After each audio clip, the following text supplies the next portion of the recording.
Welcome. This is Dr. Owen Anderson, and I'm the epistemology consultant. This is a podcast I've been doing for a while now with my producer, James Allen. And we had a bit of a hiatus due to life circumstances.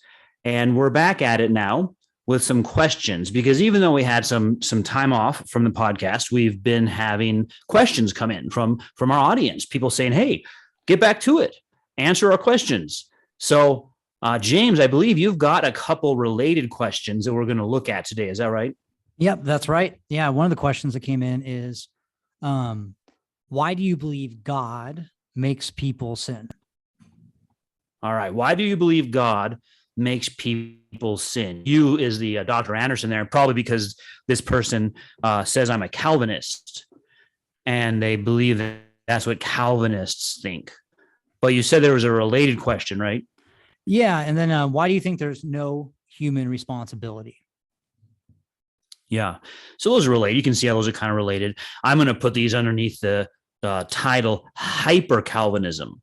And you'll often find this when people are discussing Calvinism, people who disagree with Calvinism, they'll describe the position called Hyper-Calvinism as if it's the normal Calvinist view. And on the Hyper-Calvinist position, God, everything that happens, the answer is God. Why did this person sin? God made them. Why did this person get saved? God made them. Why does the earth go around the sun? God does it. So Hyper-Calvinism has a view that I'm going to suggest basically says that nothing else is real besides God. Only God as the primary cause does anything. God did it is the answer to anything that happens. So in contrast to that, Calvinism says God is the primary cause, but God also created the heavens and the earth, and these as secondary causes are real. So gravity is real, and human agents that do things are real. So when you say, why does the earth go around the sun? A perfectly fine answer is, well, because of how gravity works. And when you say, well, why did that person sin? It's a perfectly fine answer to say, well, they freely chose to do so. And that's a Calvinist answer. But others might be shocked, like, what? The Calvinists can say people freely sinned? I thought the Calvinists didn't believe in free will. Have you ever heard that, James? The Calvinists don't even believe in free will? Yes. Yeah, it seems like they're defining free will differently, and that's kind of what I've found. You have maybe a libertarian view, and then a lot of times people hold to a libertarian view, think that there's just hard determinism, right? Or determinism. The Rand Paul view? Yeah, or no, it's a different view. Different kind of libertarianism. Yeah. Not ones that wear little hats made of tinfoil. They're different ones. All right, libertarian. You're going to get people angry at that one. All right. Libertarian free will. So libertarian free will means you are free if you can do otherwise. What's the other definition you've heard? You're free to do what you want to do, right? Okay, so the compatibilist free will. Free when you can do what you want. Yep. Now, those might seem not that much different to the common listener, and they'll say, well, that's just the same thing. So let me describe the names here, because you might be heard of libertarian just in terms of the economic viewpoint, and compatibilism, you probably never use that word. So libertarian here means you're not caused. You're free from causes, or not determined. Compatibilism is just the word compatible. Free will and causation are compatible. Free will and causation, or predetermination, or predestination. You can have both. Now, sometimes you'll hear libertarians being a little bit tricky. What I mean is they'll say, we believe in the sovereignty of God, but you have to ask, well, what do you mean by that? What they mean by that usually is that God is sovereign in sovereignly deciding to not be sovereign. Is that kind of tricky, James? Yeah, well, I mean, he wants to give people free will, right? And so in the libertarian view, their focus is on people and freedom, because otherwise they would be making God evil, right? Because free will is also that's the worry. Right? Yeah. The worry is this number one up here. So yeah, that's the concern. We have to try to answer that. Now, this is an old debate. Let me just tell you a little bit about the history here, because I don't actually identify as a Calvinist. There's lots of pressure in our society to identify as things, but I don't identify as a Calvinist just because that's a very specific term with a specific history that can invoke positions I don't agree with. So Calvinism is probably best known in terms of its soteriology, which is its theory of salvation, and the 5 points of Calvinism. But I think besides the 5 points, which I agree with all 5 of them, but I think besides those, it's really Calvinism's best known as a theory of salvation and the Ordo Salutis, which is the order of salvation. And what that means is that you have God elect some persons from eternity, and then those persons are regenerated at the appropriate time in their life according to God's plan. And because they're regenerated, they're able to convert. And because they convert, they're justified before God, they're forgiven. And then they live out a life of being sanctified in this life, and at death they're glorified. And you can add a few more things in there, like the general call of the gospel. The general call of the gospel might go, it would be to an unregenerated person, so it might go between elect and regenerated. But then you have the special call, which is regeneration, or the effectual calling. Maybe you've heard of the effectual calling as one of the 5 points of Calvinism. But if you don't have a new heart, regenerated means you're given a new heart. And that's taught that you need that throughout Scripture, Old Testament and New Testament. You can't convert. And so you can't do otherwise. And so I'm going to suggest that this is really just not the teaching of Calvin. We see this same thing in Augustine, and we see it in Augustine because we see it in Paul, in Romans. And we see it in Paul because we see it in Moses. And we see it in Moses because it's the truth. So when someone says, are you a Calvinist? I say, well, no, I'm Augustinian. Oh, okay. I say, well, actually, that's not really right. I'm a follower of Paul in the book of Romans. And really, Paul is building on Moses. And that's just because that's the true position, which we could know from general revelation. 2 things. 1, there are no uncaused events. And 2, if you're dead, you can't convert. So we already know that from general revelation. We don't have to make it a scriptural issue. So the history there, the Arminian position then coming up saying, well, wait, I don't agree with this idea that you can't do otherwise. So let me come to that in a minute. Let me add in one more thing.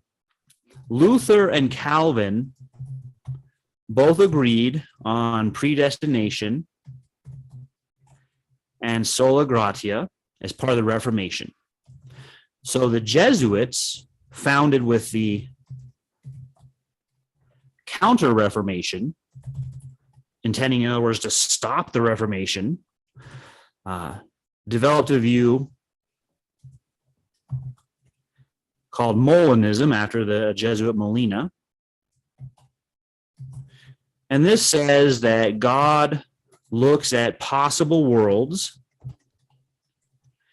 and sees what you will do and chooses based on that.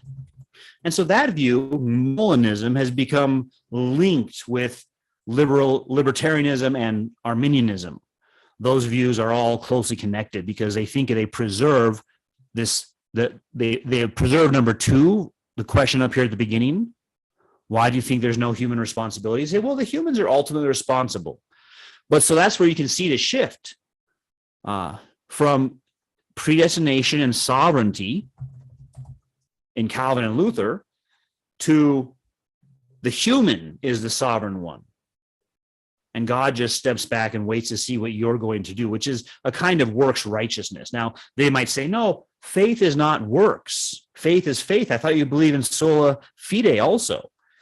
But the kind of faith they're describing is a work. You have to do this in order to get saved, rather than faith is because you're regenerated. You convert and have faith because you've been given a new heart, not in order to get one. So there's some subtle differences. Now, back up here to libertarianism and compatibilism. I think when we talk about it, James, we'll find out that everyone really just cares about doing what they want. Yep. Have you ever bought a house? I did, yeah, a couple of years ago. First time. You like it? I do. I got the one I wanted too. It was good. That's what I was going to ask. Yeah. Let's say you got the one you wanted, and then I come along and tell you you have to do otherwise. Does that make you free or not free? Makes me unfree. Yeah, it would take away what you want to do. You don't want to do otherwise. You want to do this, get this house. Doing otherwise becomes completely irrelevant. Here's the only time it becomes relevant, James. Are you ready? Okay.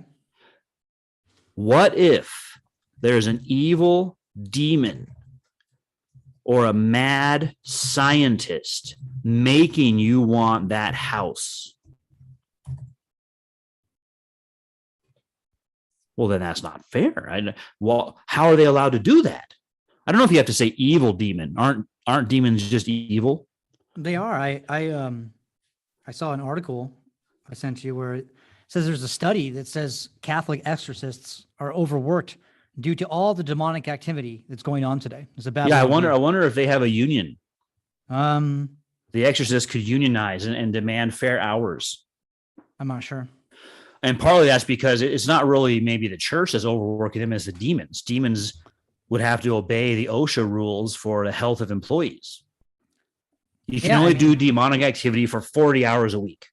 Your description there, your metaphor, I hope, is assuming that unions are demonic. Is that the right way? No, not at all. I'm saying once they unionize, it's not because the church is overworking them. It's because the demons are overworking them, and demons will have to obey these rules. Yeah. If they submit to the authority of they'll be sued by OSHA. They'll be taken to court. Yeah. I mean, yeah. They could lose their employer status. That'd be bad. Yeah. So evil demons making you do things that you don't want to do, and so you can't do otherwise. And James, you may not believe this or not, but entire undergraduate and graduate classes are dedicated to studying mad scientists zapping your brain and making you do things. That's the sorry condition of philosophy today. What is that, the brain in a vat? Or is that a brain in a vat, or an alien has a laser beam they shoot into your head? Or a simulation like the Matrix? Yeah. Or an alien, and you can't do what you want, and you can't do otherwise. How would you ever know? Well, here's the thing. They stay at this level of stuff. Like, I want to buy a house, and the evil demon zaps my brain, so I can't buy a house. Or I can't buy the one I really want. Like, if the evil demon wasn't zapping my brain, I want a different one. But when they zap my brain, I want this one. So my true self doesn't want this one, which is already a problem. Like, how do you know the difference between yourself and your true self? Maybe the evil demon zapped your brain and you get a better house. You should write him a thank you note. But they're always studying stuff at that level rather than this level. Can you know God if you want to?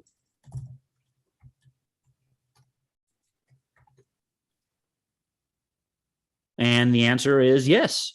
For this to be true, there have to be a couple things. Is there a clear revelation, clear general revelation of God? Am I a rational being? If both of those are true, then you can know God if you want to. Now you might say, what? Yeah, go ahead. So part of the view, and sometimes that's a challenge to this, even by Calvinists or by Reformed people, right, who would hold to a compatibilist view, would be, sure, there's a clear general revelation, but how am I going to know it because of sin, right? I don't know if they would say that, but okay, I'll grant that. Let me come to that in a minute. Sure. Don't let me forget. But here's the first thing that comes up, which is, hold on, Anderson. Scroll back up. For those of you looking at the video, the audio is probably superior, but if you're looking at the video, I got notes going. You can find that on my YouTube page, Dr. Owen Anderson. So many good videos there. You're going to want to subscribe, smash that like button, and share it, right? Now, that's what I would do if I was you. But scroll back up here and you'll say, well, hold on. I thought you believed that when you're dead, you're dead. The dead can't convert because you believe in total depravity. Now you're saying you can know God if you want to. You sound like a Arminian all of a sudden. That's what I was trying. Well, that's what? That's what I was trying to draw out. So yeah. Okay. I think but yours also had a little bit other spin, which I want to come back to, which is good. But for this one, well, I didn't say you will want to. If you're dead in your trespasses and sins, you don't want to know God. You don't seek. You don't understand. You don't do what is right. That's from Romans 3, 10, and 11. None seek, it says. Very different than saying everyone knows God deep down, isn't it, James? Yes, very different. So you say, well, wait a minute. That's not fair. Then why does God still find fault? Remember this guy in Romans asked that question to Paul. It's a hypothetical guy. And I think there's two ways to take this question. One, and there's a lot of ones and twos in the notes. Apologize. One, I sure wish I could know God, but I can't because he won't let me. He won't let me. Yeah, that's the silly one. And then the other one is, I don't want to know God, but I also don't want consequences. So it turns out to be a really absurd objection. Then why does God still find fault? Now, wait a minute. The God who you don't believe in, you're asking why he finds fault with you, but you don't even believe he's real. So what are you objecting to? Well, I'm objecting to, if he's real, he made me not want to know him. So you do want to know him. No, I don't want to, but I don't like the consequences of spiritual death. So you want to reject God and not be in spiritual death. Yes. Well, that's like wanting a square circle. That's a logical impossibility. The day you eat, you'll surely die. So there doesn't seem to be a real objection there. Back up to the front, and I'm going to make this part one of a two-part series on Hyper-Calvinism. Back up to the top. Hyper-Calvinism, God made you that way. But the Westminster Confession of Faith doesn't teach that. The Westminster Confession of Faith teaches what I said about first, primary and secondary causes. God made you. You can do what you want with respect to knowing God, but that's also consistent with God made you that way. And why did God make you that way? God creates and rules for the revelation of his glory. And this includes both the glory of his mercy and the glory of his justice.